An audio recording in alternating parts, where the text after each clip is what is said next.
આ જે ઘટના બની છે જેમાં ટીબી વિભાગમાં કામ કરતા રેસિડેન્ટ ડૉક્ટર સાથે એમના જ કાર્યક્ષેત્રમાં એમના જ વર્ક પ્લેસમાં જ્યારે ડ્યુટી પર હતા, નાઇટ ડ્યુટી પર હતા, ત્યારે એમની સાથે દુષ્કર્મ કરી તેણીની હત્યા કરવામાં આવી. એ દુષ્કૃત્ય જે છે એ કોઈ પણ સંજોગોમાં ચલાવી લેવા જેવું નથી. અને શું સજા આપવી જોઈએ? ન્યાયયુક્ત રીતે જે કડકમાં કડક સજા હોય તે કરવું યોગ્ય છે.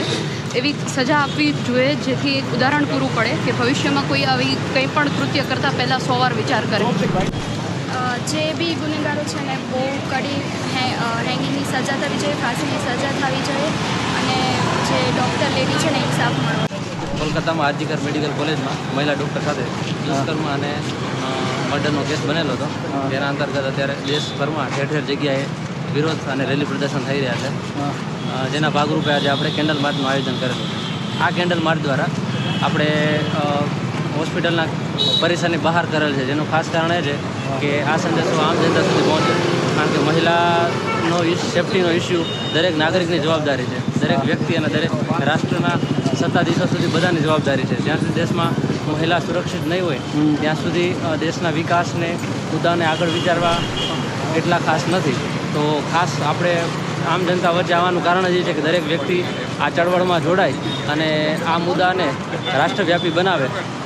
જે મહિલા સશક્તિકરણ અને મહિલાની સુરક્ષા માટેનો મહત્ત્વનો મુદ્દો છે. અત્યારે આ લડાઈ ચાલુ રહેશે કે અહીંથી આજથી પૂરી થઈ જશે?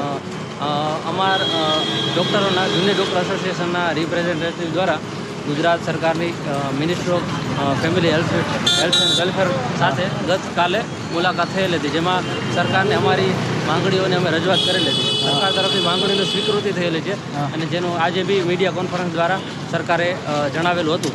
તો અમને ઓથોરિટી અને ગવર્મેન્ટ પાસે એવી આશા છે કે તાત્કાલિક ધોરણે અમારી જે માંગ છે એમની પૂર્તિ કરી અને ડૉક્ટરની સુરક્ષાના મુદ્દાને અને આગળ જતાં બી કોઈ ડૉક્ટર વિરુદ્ધ આવો બનાવ બને તો કડકાઈ પગલાં લેવામાં આવે એવા નિયમો અને અનુશાસનો બનાવવામાં આવે. આજથી રેલી સમર્થ જશે કે રેલી ચાલુ જ રહેશે? અમે ગુજરાત ડૉક્ટર એસોસિએશન દ્વારા અમે અમારી માંગ હાલ સરકારે સ્વીકારેલી છે.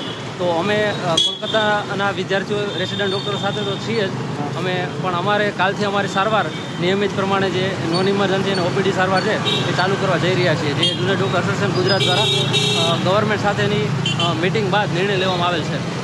હા, કાલથી અમે અમારી બધી સારવારો ફરજ ચાલુ કરીએ છીએ.